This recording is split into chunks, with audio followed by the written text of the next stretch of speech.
Hi, this is Anya from Answer Rocket, winner of the 2015 Answer Rocket Fantasy Football League. Today, I'm going to walk through the dashboard I built in Answer Rocket to help set my fantasy lineups and ensure victory. Answer Rocket is like Google's search for your data. You can connect Answer Rocket to any data source and get answers from data by simply asking. I've got two dashboards in Answer Rocket, my team's performance and the waiver wire.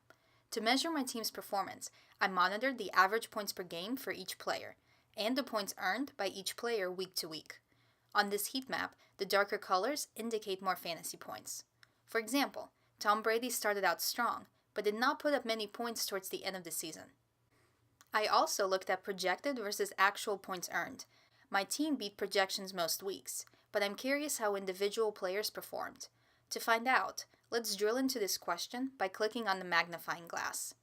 This takes me back to Q&A mode, where I can freely edit the text of the question. I'm going to add fantasy points minus projected points by player. Now I've got a chart for each player on my roster, consisting of the projected points, fantasy points, and the variance. To save this view, I pin the question onto my dashboard. To analyze players on the waiver wire, I looked at the ratio of projected points to actual points by player. My theory is that players eventually revert to the mean, where their ratio is closer to 1.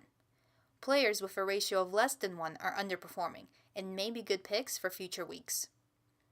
To filter on this scatter plot, I can select a position on the bar chart, which updates my plot to only show players for that position.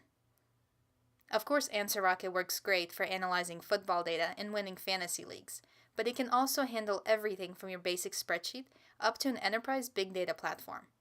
Thanks for watching. To learn more, request a demo at answerrocket.com.